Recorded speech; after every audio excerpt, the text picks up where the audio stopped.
The text arrived on December 17th at 2:14 p.m., right as I was reviewing the budget proposal for our new climate change exhibition. Derek. Sarah, about New Year's Eve. Rebecca and I decided to keep it small this year. Just her political crowd. You understand? I set down my pen and read it again. My brother Derek, 2 years younger than me, had never been particularly subtle. But this felt pointed even for him. Me, I thought you said it was going to be a big celebration? You got engaged 2 months ago. Derek, it is big. But Rebecca's a congresswoman now. Her colleagues are coming. Other representatives, a senator, some major donors. She needs to make the right impression. You work at a museum gift shop or whatever. It's just not the same level. I sat back in my chair, looking around my office on the 3rd floor of the Smithsonian National Museum of Natural History. Through my window I could see the National Mall stretching toward the Capitol building. The same Capitol building where Derek's fiancée, Congresswoman Rebecca Chin, now worked. Me, I see. Derek, don't be like that. We'll do dinner next month, just us. Rebecca wants to get to know you better. But this party is important for her career. You get it, right? I didn't respond. I had a meeting with the secretary of the Smithsonian in 20 minutes to discuss our role in the upcoming International Museum Directors Summit. I had a keynote speech to finalize for the American Alliance of Museums conference in February. I had 17 curators waiting for my approval on various exhibition proposals. I didn't have time to explain to my younger brother that I was the executive director of one of the most prestigious museums in the world, overseeing a staff of 1,200 people, managing a budget of $180 million, and serving on 3 international boards dedicated to cultural preservation. He'd never asked what I actually did. Museum work had been sufficient explanation for him since I took this position 4 years ago. My assistant Jennifer knocked and entered. Dr. Mitchell, the secretary's office, just called. They're ready for you. Thanks, Jen. I grabbed my tablet with the summit proposal and stood. Everything okay? She asked, noticing my expression. Family, I said shortly. She nodded sympathetically. Jennifer had worked with me for 3 years. She'd fielded enough calls from Derek to know the dynamic. The meeting with the secretary went well. The International Museum Directors Summit would bring 50 of the world's most influential museum leaders to Washington in January. As the host institution director, I'd be coordinating the entire event. A significant responsibility and a massive opportunity to showcase American cultural leadership. The State Department is very interested in this, Secretary Williams said, leaning back in his chair. They see it as soft diplomacy. We'll have directors from the Louvre, the British Museum, the Hermitage, the National Palace Museum in Taiwan. Congresswoman Chen's office has already reached out asking to attend the opening reception. My head snapped up. Rebecca Chen? Yes. She chairs the House Subcommittee on Arts and Culture. Wants to meet the international delegates, discuss cultural exchange programs. He smiled. I understand she's engaged to your brother. Small world. Very small, I said carefully. I'll have my office coordinate with hers. The reception is January 14th.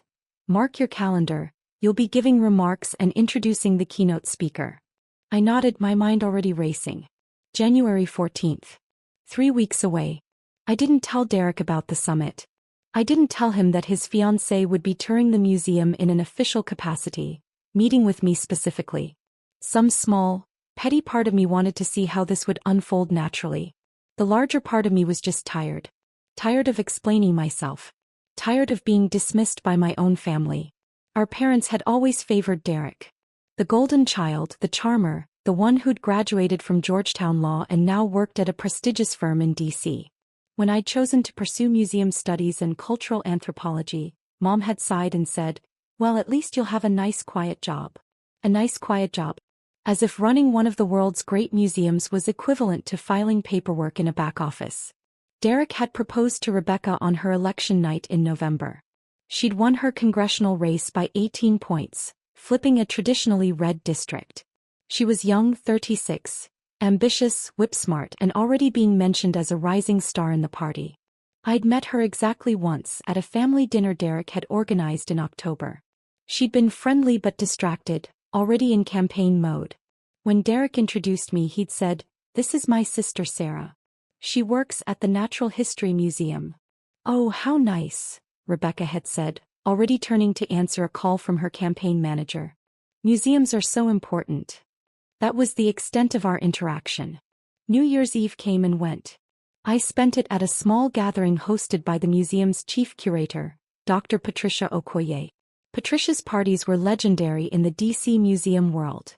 Intimate, intellectual, full of fascinating conversations with scholars, artists, and cultural leaders. I had far more interesting conversations there than I would have had at Derek's political networking event. On January 3rd, Jennifer came into my office with a peculiar expression. "Dr. Mitchell, I just got a call from Congresswoman Chen's office. They want to schedule a tour of the museum before the summit reception." "That's fine. Coordinate with the protocol office. They want a private tour. With you personally leading it." I looked up. "Me specifically?" Her chief of staff said the Congresswoman wants to understand the museum's operations at the highest level. She's very interested in museum leadership and cultural policy. Jennifer paused. They requested January 13th at 10 a.m. The day before the summit. "Confirm it," I said. Jennifer hesitated. "Should I mention to her office that you're related to her fiancé?" "No," I said. "If it's relevant, I'm sure it will come up." The next 10 days were consumed with summit preparations. 50 museum directors meant 50 different egos, priorities, and expectations. The Louvre director wanted assurances about security. The British Museum director wanted a private meeting with the secretary. The director from the National Museum of China needed specific dietary accommodations for her entire delegation. I coordinated it all, supported by my exceptional staff. This was what I was good at. The complex logistics of cultural diplomacy, the delicate balance of honoring tradition while pushing innovation, the careful politics of the international museum world. On January 10th, Derek called. "Hey Sarah. Listen, Rebecca mentioned she's doing some tour at your museum next week." "Yes, January 13th. "Right. So the thing is, she doesn't know you work there. I mean, she knows you work at a museum, but she thinks you're like a coordinator or something. In the gift shop maybe." I said nothing. "Sarah. I'm here. I just don't want it to be weird. Maybe you could just not mention that we're related?" She's nervous about this summit thing, meeting all these international VIPs. "I don't want her to feel awkward if she runs into you." "Runs into me," I repeated. "You know what I mean. Just keep it professional. Don't make it about family stuff." "Derek, do you actually know what I do at the museum?" "You work there. Museum stuff. Look, I gotta go. Just don't make things weird, okay?" He hung up. I sat there for a long moment, then pulled up the museum's website. My bio was prominently featured on the leadership page. Dr. Sarah Mitchell, Executive Director Ph.D., Cultural Anthropology, Yale University former Deputy Director, Metropolitan Museum of Art Board Member, International Council of Museums Author, Cultural Preservation in the 21st Century, 2019 recipient, National Medal of Arts. There was a professional photograph of me at my desk. The museum's soaring atrium visible through the window behind me. Contact information. A detailed CV. Derek had never looked. Not once in 4 years. January 13th arrived cold and bright. I dressed carefully that morning. A tailored charcoal suit, minimal jewelry, my hair pulled back in a professional bun. I looked exactly like what I was.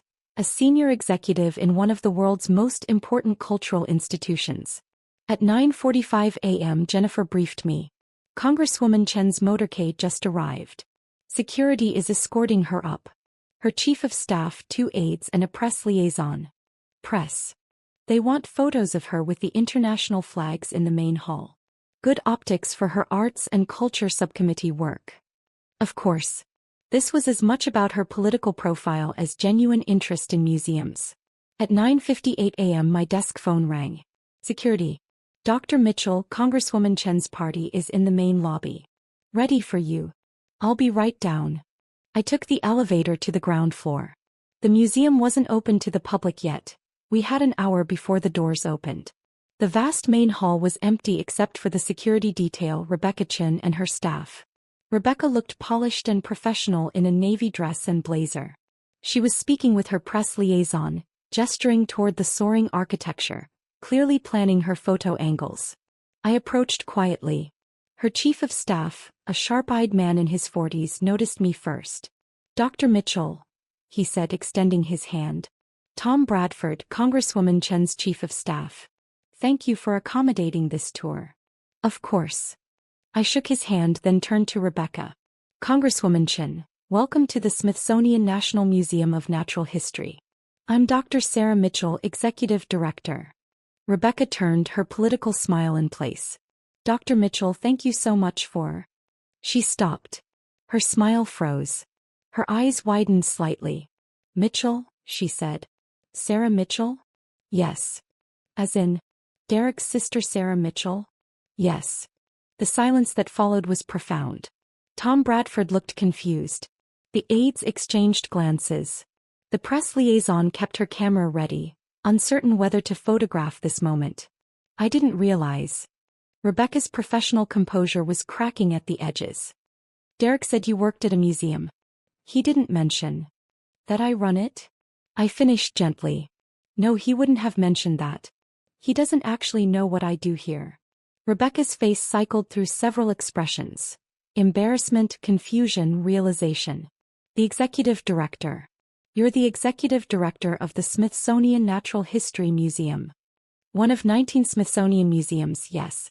This is my primary responsibility. Tom Bradford, to his credit, recovered quickly. Congresswoman, shall we begin the tour? Dr. Mitchell has generously set aside 2 hours for us. Yes, Rebecca said, but she was still staring at me. Yes, of course. I led them through the museum, starting with the main exhibitions. I explained our mission. Research, education, preservation of 145 million specimens and artifacts representing the natural and cultural history of our world.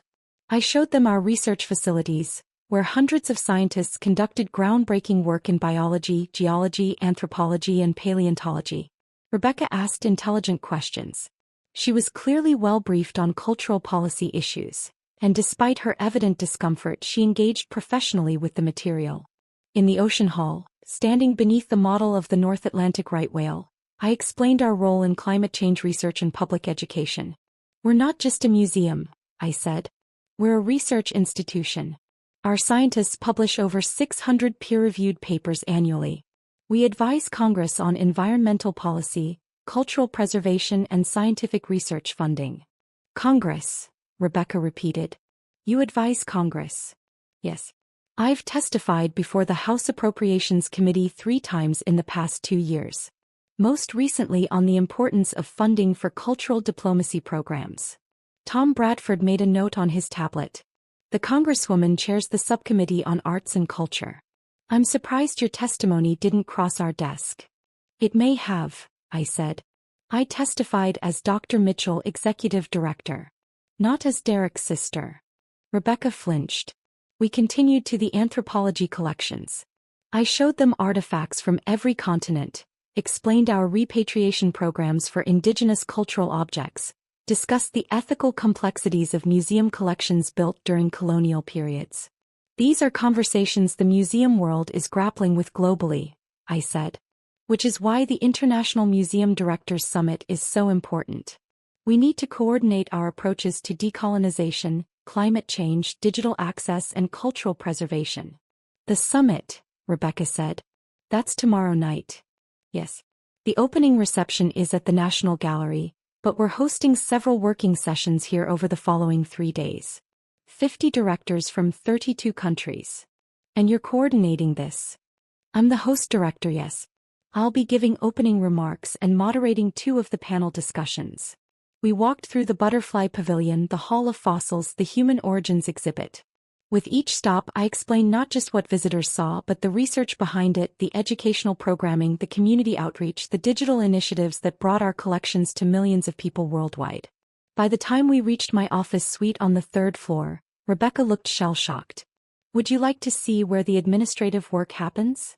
I asked. She nodded mutely. My office overlooked the National Mall. The walls were lined with books, anthropology texts, museum studies journals, cultural policy papers. My desk held neat stacks of reports, a framed photo of me receiving the National Medal of Arts from the President, and a small fossil ammonite my mentor had given me when I finished my PhD. This is where you work, Rebecca said, more to herself than to me. Yes. though I spend as much time in meetings at donor events testifying on the Hill, or visiting our research stations around the world. Tom Bradford was taking notes more frantically now.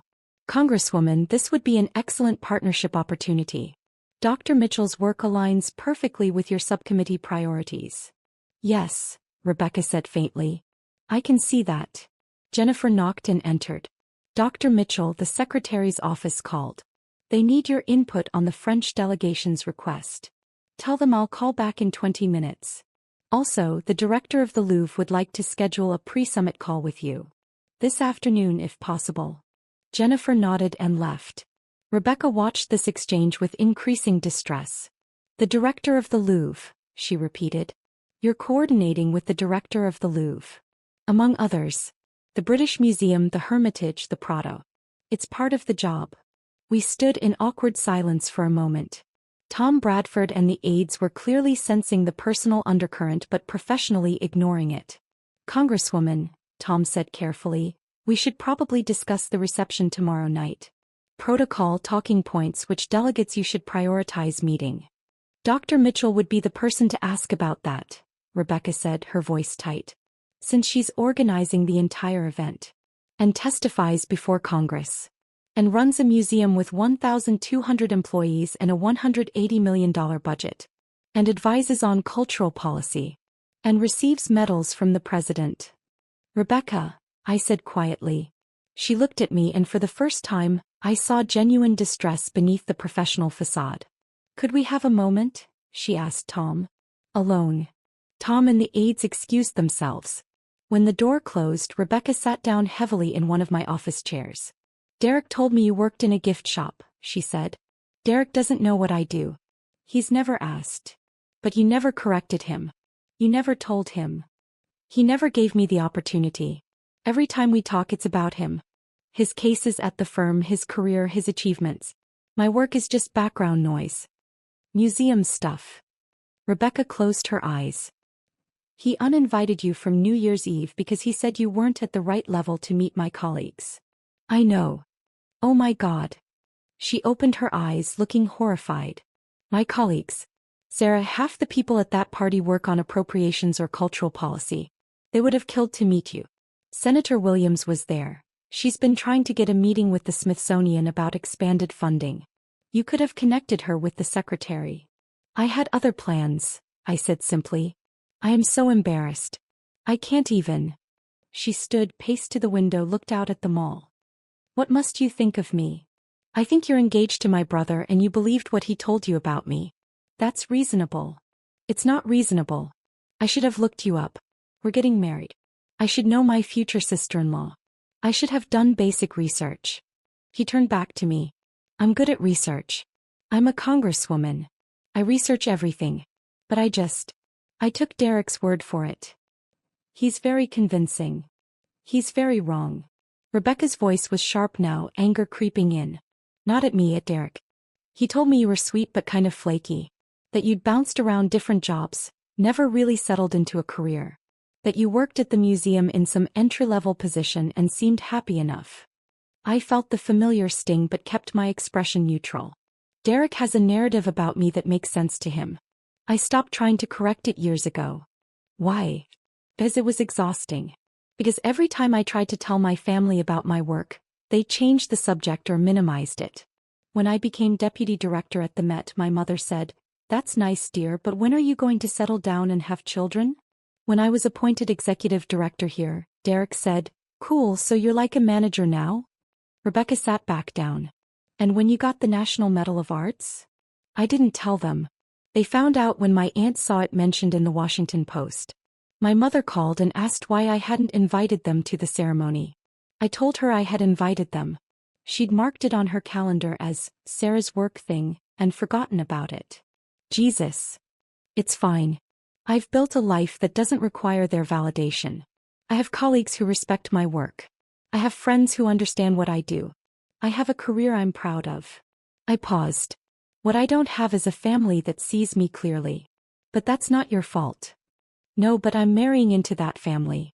Which means I'm part of the problem if I don't acknowledge what's happening. Rebecca leaned forward, her elbows on her knees. Sarah, I need to be honest with you. The way Derek talks about you isn't just dismissive. It's condescending. I didn't see it before because I didn't have context. But now. Now you see that he's been lying. Has he been lying or does he genuinely not know? That was the question I'd been avoiding. Was Derek deliberately diminishing me, or was he simply so uninterested in my life that he'd never bothered to learn the truth? I don't know, I admitted. Maybe both. Rebecca stood. I need to make a call. May I use a private space? Jennifer can set you up in our small conference room. She nodded and left. Through my open door, I could hear her asking Tom to wait in the hallway. Then silence. I turned back to my computer trying to focus on the 17 emails that had arrived during the tour. But my hands were shaking slightly. This confrontation, if that's what it was, felt bigger than Derek and me. It felt like years of invisible labor, of achieving and achieving and achieving, only to have it all dismissed by the people who were supposed to celebrate me. 20 minutes later, Rebecca returned. Her eyes were red but her jaw was set. I called Derek, she said. I asked him what his sister does for a living. I waited. He said you work at a museum in some administrative role. Events coordination maybe. He wasn't sure. She laughed, but it was bitter. I asked him if he knew you have a PhD from Yale. He said, yeah, I think she mentioned that once. Some anthropology thing. I asked if he knew you were executive director. He said, director of what? Like a department. Rebecca. I asked him if he'd ever looked at your bio online, if he'd ever Googled you, if he'd ever asked a single substantive question about your work. She paused. He said he didn't need to because you'd always been open about working at the museum and he supported your choice to have a quiet career. The words hit like a physical blow. A quiet career. I told him the wedding is postponed, Rebecca said. I told him I can't marry someone who doesn't see his own sister. Who doesn't respect the women in his life enough to learn who they actually are. Who lies to himself about his family dynamics because it's easier than confronting his own prejudices. You don't have to do that, I said automatically. Yes, I do. Sarah, I'm a Congresswoman. I fight for women's rights, for equal recognition, for breaking glass ceilings. I can't do that in public while privately marrying a man who diminishes his brilliant sister because she doesn't fit his narrative of success. She smiled sadly. And I can't marry someone I don't respect. Right now, I don't respect Derek. He's more than this. Maybe. But this is what I see right now and it's enough to make me pause. He picked up her bag. I'm sorry for taking up so much of your time. The tour was incredible. This museum is lucky to have you. Thank you for coming. At the door she stopped. Tomorrow night at the reception, I'm going to introduce you to Senator Williams. And Representative Torres from the Arts and Culture Committee. And anyone else who should know what you do. If that's okay with you. It's okay, I said. Good. She paused again. I hope Derek figures his shit out.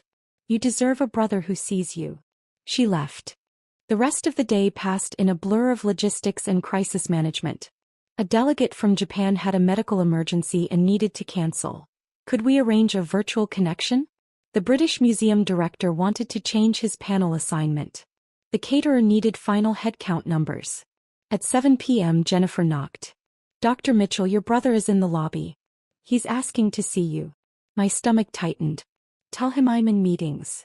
I did. He said he'll wait. I sighed. Fine. Send him up. Derek appeared 5 minutes later looking harried. His tie was loosened, his hair disheveled. He'd clearly come straight from his law firm. Sarah, what the hell? He closed my office door. Rebecca called me today and postponed the wedding. She said it was because of you. It's because of you, I corrected. Because you don't know anything about my life. That's ridiculous. Of course I know about your life. You work here. You do museum stuff. You're happy. Derek, I'm the executive director. I run this museum. I have a staff of over 1,000 people. I manage a budget larger than most small colleges. I coordinate international cultural policy. I've testified before Congress. I received the National Medal of Arts from the President. He stared at me. The National Medal of Arts? 2 years ago. You were invited. You didn't come. I thought it was some work event. Some ceremony for museum employees. I didn't know it was. He trailed off, looking around my office as if seeing it for the first time. This is your office? You have a corner office. I have the executive director's office, yes. But you never told me you were in charge. I told you I was appointed executive director 4 years ago.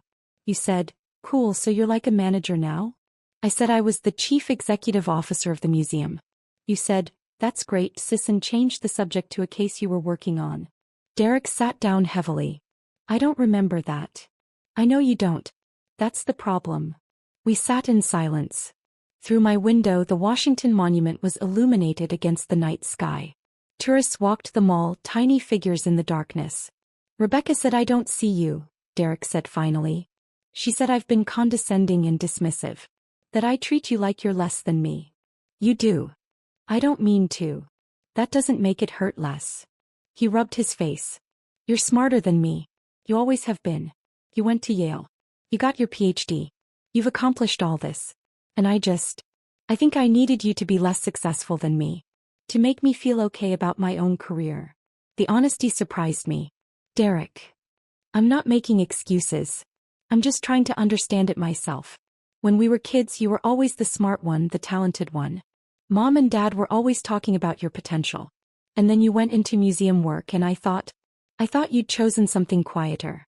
Something that wouldn't threaten me. I chose something I loved. I know. And you built something incredible. And instead of celebrating that, I diminished it because it was easier than admitting that my little sister surpassed me. He looked at me. Rebecca's right to postpone the wedding.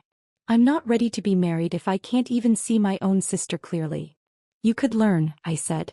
You could start asking questions. You could visit my work, meet my colleagues, understand what I do. Would you want that? After everything? I thought about it. Did I want Derek in my professional life? Did I want to risk him continuing to misunderstand or minimize? But he was my brother. The only sibling I had. And for the first time he seemed willing to actually try. Yes, I said. I'd want that. Okay. He stood. Hey. Tell me about tomorrow night. This summit thing. What are you doing? So I told him. I explained the International Museum Directors Summit, the reception at the National Gallery, the importance of cultural diplomacy in an increasingly fractured world. I told him about the directors I'd be hosting, the panels I'd be moderating, the statement we'd be releasing about museum collaboration on climate change research. He listened. Really listened. Can I come? He asked. To the reception tomorrow? It's invitation only. For government officials and cultural leaders. Rebecca could get me in. As her guest. If she's still speaking to me. He paused. I want to see you in your element. I want to see what I've been missing. I considered it. I'll ask the protocol office. If they approve it, you can come. Thank you. He left. I sat in my office for another hour, finishing emails and reviewing notes for tomorrow's reception. At 9 p.m. my phone rang. Hi, she said. I hope it's okay that I'm calling. It's fine. Derek told me he went to see you. He said it was hard. But good. It was both those things. He asked if I'd take him to the reception tomorrow. As my date. Even though we're not engaged anymore. She laughed softly. I think he's trying. He is. Whether it lasts is another question. True. But I told him I'd take him. On one condition: he has to read your entire bio online. Every publication, every project, every award. He has to actually know who you are before he walks into that event. Did he agree? He's reading right now. He called me 20 minutes ago to ask if you'd really testified before Congress. I told him to keep reading. I smiled despite myself. Thank you, Rebecca. For pushing him. Thank you for not hating me. I walked into your museum thinking I was doing you a favor by acknowledging your workplace. I'm mortified. You didn't know. Now you do. How I do, she agreed. See you tomorrow night, Dr. Mitchell.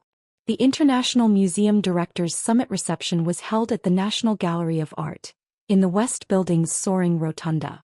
200 guests, museum directors, cultural ministers, congressional representatives, ambassadors, arts leaders. The cream of the international cultural world, gathered in one of America's most beautiful spaces.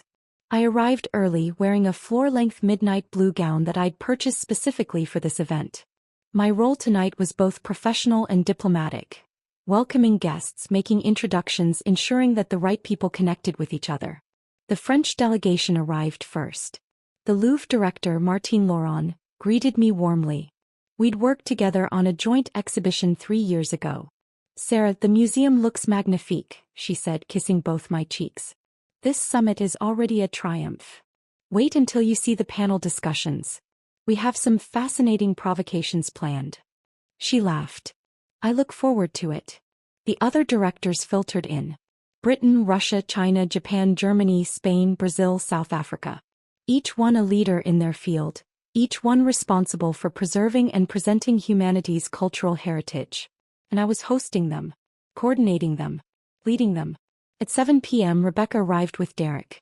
She wore a red dress that perfectly balanced professional and elegant. Derek wore a tuxedo and looked nervous. They approached me during a brief lull in greetings. "Dr. Mitchell," Rebecca said formally, then smiled. "You look incredible." "Thank you, Congresswoman. You both look wonderful." Derek stood there staring at me as if seeing a stranger. "Sarah, I read everything. Your bio, your publications, the articles about the Met appointment, the National Medal ceremony. I spent 4 hours reading about your career. And I'm an idiot. A complete idiot. All this time I thought I was the successful one in the family. I thought I was the one making important contributions. But you've been changing the world while I've been billing hours. Derek, your work matters too. Does it? I help corporations negotiate contracts. You preserve human history and advance cultural understanding between nations." He gestured around the rotunda. "These people are here because you organized this. Because they respect you. Because you're a leader in your field." The secretary of the Smithsonian approached before I could respond. "Dr. Mitchell, we're ready to begin. Could you take your place?" "Of course." I turned to Derek and Rebecca. "Enjoy the evening. We'll talk later."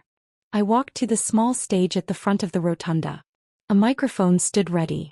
200 faces turned toward me expectantly. I took a breath and began. "Good evening and welcome to the opening reception of the International Museum Directors Summit. I'm Dr. Sarah Mitchell, Executive Director of the Smithsonian National Museum of Natural History, and it's my profound honor to welcome you to Washington, D.C. I spoke for 8 minutes. I talked about the importance of museums in a changing world, about our responsibility to preserve the past while remaining relevant to the present, about the need for international collaboration on issues like repatriation, digital access, and climate change. I introduced the keynote speaker, the Director General of UNESCO, and stepped aside. For the next 2 hours I worked the room. I introduced the Japanese delegation to potential American donors. I connected the British Museum Director with congressional representatives interested in cultural funding. I facilitated a conversation between Russian and Ukrainian museum directors who needed to coordinate on a traveling exhibition despite their country's political tensions. This was what I did. This was who I was. At one point I saw Rebecca introducing Derek to Senator Williams. Derek looked overwhelmed but engaged. He was asking questions, actually listening to the answers. Near the end of the evening, Martine Laurent found me again. "Sarah, the European directors have been discussing something. We'd like to propose that next year's summit be a rotating event. And we'd like you to chair the organizing committee. Would you consider it?" Chair the organizing committee. It would mean coordinating with museums on 6 continents, managing a multi-year planning process, becoming the de facto leader of international museum collaboration. "I'd be honored," I said. After the reception, Derek and Rebecca waited for me in the lobby. "That was incredible," Derek said. "Watching you work, seeing how everyone respects you, how you commanded that room. I've never seen you like that." "That's because you've never looked." "I know. But I'm looking now." He paused. "Can we start over? Can I learn who you actually are?" I thought about it. About years of being dismissed, minimized, ignored. About the hurt that had accumulated like sediment, layer upon layer. But also about tonight. About Derek reading 4 hours of material about my life. About him showing up, trying to understand, willing to be uncomfortable. "We can start over," I said. "But it has to be real. You have to actually care, not just feel guilty." "I care. I promise I care." Rebecca watched this exchange with quiet satisfaction. I should let you two talk. But Sarah, call me next week? I'd love to discuss some cultural funding legislation. I think your expertise could be invaluable. I'd like that. She left. Derek and I stood in the empty lobby of the National Gallery, alone with the guards and the ghosts of centuries of art. Tell me about your work, Derek said. Really tell me. I want to understand. So I did. We sat on a bench beneath a Monet, and I told him about the challenges of modern museum leadership. The balance between education and entertainment. The ethical questions around repatriation. The excitement of new discoveries in our research collections. The satisfaction of watching a child's face light up in front of a dinosaur skeleton. He listened. He asked questions. Good questions, thoughtful questions. At midnight we finally left. He walked me to my car in the underground parking garage. I'm going to fix this, he said. Not just with you. With Rebecca too. I'm going to become someone worthy of both of you. Derek, you don't have to be perfect. You just have to be present. Then I'll be present. Starting now. He hugged me. It was awkward, we hadn't hugged in years. But it was genuine. Over the next month Derek showed up. He came to the museum 3 times, taking tours with different curators, learning about various departments. He attended a public lecture I gave on cultural preservation.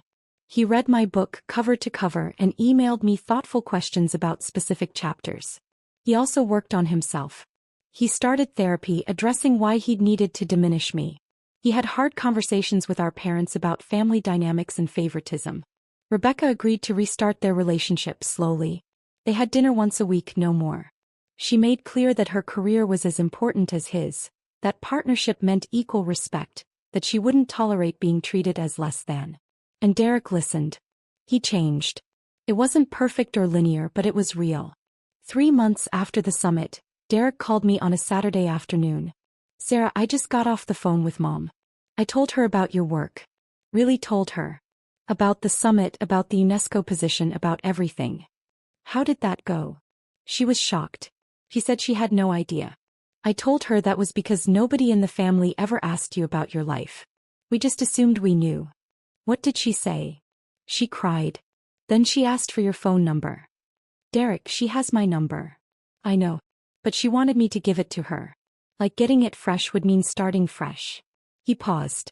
She wants to visit. To see your museum. To see your life. I felt something shift in my chest. Hope maybe. Or just exhaustion finally releasing. Hey, I said. Tell her to call me. I will. And Sarah? Thank you. For what? For giving me another chance. For not writing me off. For believing I could be better. You're my brother, I said simply. That's what family does. That's what family should do, he corrected. But hasn't always done. Not to you. After we hung up, I sat in my apartment looking out at the DC skyline. The museums were out there holding humanity's history, telling our stories, preserving what mattered. I'd spent years building a career that spoke for itself. I'd achieved everything I'd set out to achieve. But what I wanted most was simpler than all of that. I wanted to be seen. And finally, slowly, my family was starting to look. It wasn't the ending I'd imagined. It wasn't dramatic or definitive. But it was real. And real was enough.